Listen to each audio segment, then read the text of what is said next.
আসসালামু আলাইকুম ভিউয়ার্স, কেমন আছেন সবাই?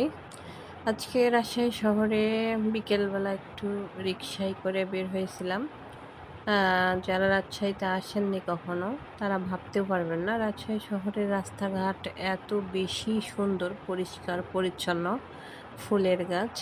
আমি ঢাকা শহর প্লাস নারায়ণগঞ্জ, চট্টগ্রাম, খুলনা অনেক এলাকায় বেরিয়েছি। বাট রাজশাহী শহরের মতো এত সুন্দর জায়গা আমি রাস্তাঘাট আমি দেখিনি।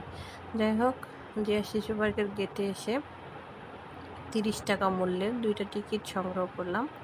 এরপর মেইন গেট দিয়ে ভিতরে ঢুকে দেখি বাচ্চারা খেলা করছে। এটা আসলে শিশুদের জন্যই পার্কটা। বড়দের জন্যও কিছু রাইডিং এর ব্যবস্থা আছে। ওই যে দেখেন, রাইড করছে বড়রা।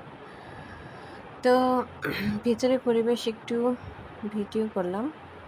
উম চারিদিকে খোলামেলা, ফাঁকাই ছিল। এই রাইডগুলাতে মূলত বড়রা চড়েছিল।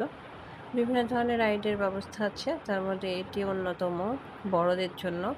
শিশুদের জন্য অনেক ধরনের রাইডের ব্যবস্থা আছে। চারিদিকে পরিবেশটা খুব সুন্দর লাগছিল। আজকে ছুটির দিন ছিল না, জন্য অনেকটা ফাঁকা ছিল। যাই হোক, নেক্সট ভিডিওতে আমি দেখাবো চিয়া পার্কের সুন্দর সুন্দর আরও যে রাইড এবং সুন্দর পরিবেশ। ধন্যবাদ।